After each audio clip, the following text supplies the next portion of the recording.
ষড়যন্ত্রকারী যে বাহিনীরই হোক ছাড় নয়, হুঁশিয়ারি স্বরাষ্ট্র উপদেষ্টার। 5 আগস্টকে ঘিরে কোনো নিরাপত্তা ঝুঁকি নেই ডিএমপি।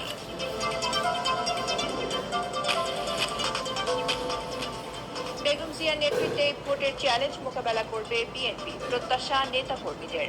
আগামী নির্বাচনে খালেদা জিয়া প্রার্থী হবেন কিনা তা এখনো নিশ্চিত নয়।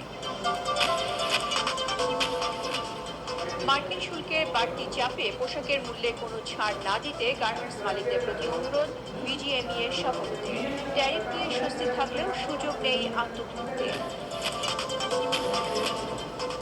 এবং ৩৩ জুলাই শেখ হাসিনা সরকারের পতনের এক দফা দাবিতে উত্তাল হয়ে পড়ে গোটা দেশ। ঘোষণা আসে অসহযোগ আন্দোলনের। শুনছিলেন বিআরপি কেবল সংবাদ শিরোনাম, এবারে জানাবো বিস্তারিত।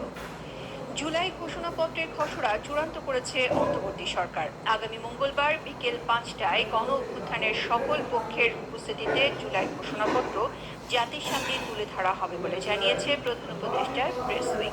এদিকে তথ্য উপদেষ্টা মাহফুজ আলম জানান, ঐক্যমত্য কমিশনে যেসব বিষয়ে রাজনৈতিক দলগুলোর ঐক্যমত্য হয়েছে সেগুলো নিয়েই জুলাই সনদ হবে। আশিকুর রহমানের রিপোর্টে বিস্তারিত।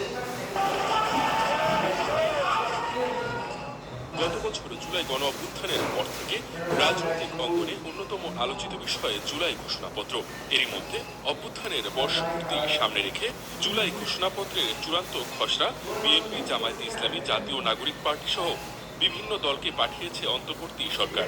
প্রধান উপদেষ্টার প্রেস উইং জানিয়েছে, মঙ্গলবার বিকেল 5টায় গণ অভ্যুত্থানের সকল পক্ষের উপস্থিতিতে জুলাই ঘোষণাপত্র জাতির সামনে তুলে ধরা হবে। সকল কার্যক্রম অনির্দিষ্টকালের জন্য বন্ধ থাকবে। ঘোষণাপত্রের খসড়ায় 26টি দফা রয়েছে। প্রথম 21 দফায় মহান মুক্তিযুদ্ধ সহ বাংলাদেশের মানুষের অতীতের বিভিন্ন ঐতিহাসিক ও গণতান্ত্রিক সংগ্রাম থেকে শুরু করে জুলাই অভ্যুত্থানের পটভূমি বর্ণনা করা হয়েছে। পরের 5টি দফায় রাষ্ট্রের গণতান্ত্রিক সংস্কারের আকাঙ্ক্ষা, আওয়ামী লীগ শাসনামলে গুম, খুন, গণহত্যা, মানবতা বিরোধী অপরাধ ও সব ধরনের নির্যাতন, নিপীড়ন ও রাষ্ট্রীয় সম্পত্তি লুণ্ঠনের অপরাধের বিচার, আইনের শাসন ও মানবাধিকার, দুর্নীতি, শোষণমুক্ত বৈষম্যহীন সমাজ ও গণতান্ত্রিক রাষ্ট্র ব্যবস্থা প্রতিষ্ঠার কথা বলা হয়েছে।